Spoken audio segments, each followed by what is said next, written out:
Welcome to Education in Focus. I'm Christina Langell. With me today is our Pennsylvania editor, Kristen Smith. And today we're going to be talking a little bit about a study that looked at the use of private and charter schools across the country. Can you tell us a little bit about it, Kristen? This was a report from EdChoice, which is a nonpartisan group that really digs into school choice policies across the country. And what they found is that in states that have really broad universal school choice programs, the availability of private schools in particular has gone up.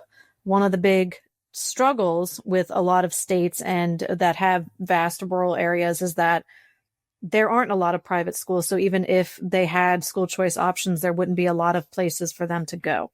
And so this report is really trying to drill down and see if, are they putting the cart before the horse here, or if these policies do have the effect of bringing more schools online. And it's also important to include homeschooling here in this, because in a lot of states, the money that you would be getting in order to pay for tuition, whether it's a tax credit or a direct scholarship or a savings account of sorts, you could also use that to set up your own homeschool curriculum with, learning and books, and there's all kinds of activities. It's not just free. It's not that, parents just decide one day they're going to start teaching their kids math and reading. So that is something that EdChoice is they're basically trying to quantify. They're trying to link the expanse of the school choice policy to basically the demand for private schooling and for schooling outside of the traditional public education system.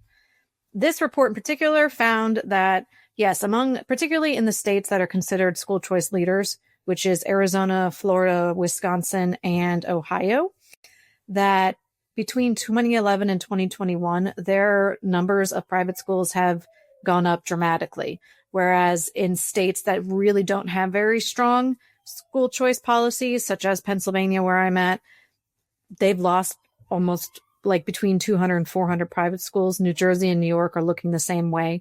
So that is something that EdChoice is saying, look, these are one of the reasons that states might consider expanding their school choice policies. So do you have a sense of how enrollment is going in regular public schools and how those two things compare right now? According to this study, back in 1999, 76% of students were enrolled in traditional public schools. In 2024, that level is down to 61%. And EdChoice is saying with current trends, if they continue, that number will go under 50% in the coming years. So that is definitely a big shift. And they are trying, because we've had states in the last several years, especially, really expand what it means to have school choice. There seems to be support for the fact that this situation of students or families choosing something outside of the public education system is only going to get more popular. That being said, just because a state has something called universal school choice doesn't necessarily mean they have the money to fund it. This was a big problem that the report found. So in Oklahoma, for example, which recently enacted universal school choice through a tax credit that the state sends to the private schools in lieu of parents paying tuition, it's capped at $150 million. So once they run out of that money, anybody who applies for it is denied. And that last year was over 50,000 students. So there's a shortcoming there. In Utah, their universal school choice program provided for 10,000 scholarships, but 27,000 people applied. So there's very few states who have actually set aside the appropriate amount of money for this. So it is a twofold problem. First of all, do we have universal school choice? And that means open to every student, wherever they live, no matter what they make, what their families make, and do we have state support in funding to actually pay for this? So the report isn't saying, oh yes, everybody enact school choice, that's what's best. They want states to do it responsibly, and they want states to really consider it, but their hope is that more states do go down the path of the school choice leaders. Is there any indication of specific groups of students that this is benefiting?